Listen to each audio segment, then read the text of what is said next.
Guys good afternoon. तुमचं सगळ्यांचं जेवण झालं का? मी जस्ट आत्ता ब्रेकला आले. मग आधी व्हिडिओ टाकते आणि मग जेवण करते.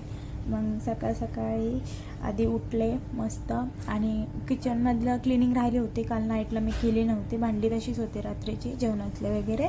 मग सकाळी आधी उठले, भांडी घासून घेतली, त्याच्यानंतर गरम पाणी ठेवलं आणि मग किचन ओटा सगळं घासून घेतला. आणि मग आज मला फक्त साबुदाण्याची खिचडीच करायची होती, कारण रात्री मी तेच भिजू घातलं होतं.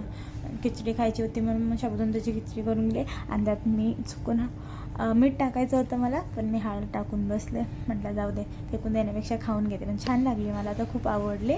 आणि तसं पण मला खावंच लागलं होतं, ते फेकून थोडी चालणार होतं. मग खाऊन घेतलं मी.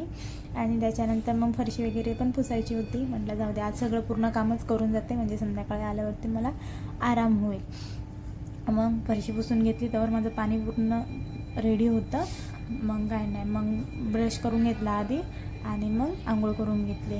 आंघोळ करायला जायच्या अगोदरच मी चहा ठेवला होता. म्हटलं चहा पिलं की लगेच आपण कामाला निघूयात, कारण ऑलमोस्ट 7:45 तर वाजलेलेच होते. म्हटलं 8:15 निघाल म्हणजे कुठं तेव्हा मी टायमावर पोचेन. मग पटकन आंघोळ केली, मस्त देवपूजा वगैरे करून घेतली, कारण सकाळी पूजा केली की कसं घरात शांत वातावरण होतं, वाईब्स पण खूप छान येतात. आणि मग पूजा करून मग मी चहा पिऊन घेतला. नाश्ता वगैरे काय केला नाही मी आज, कामावरती खिचडी घेऊन आलते. मग कामाच्या मैत्रिणीसोबत जरा थोडंसं छान वाटतं खायला, कारण एकटीला नको, कंटाळा येतो सकाळी नाश्ता करायला. मग कामावरती तेच घेऊन आले. मग आम्ही आले होते, आम्ही तर 3 जण होतो, मग आम्ही तेच खाल्लं.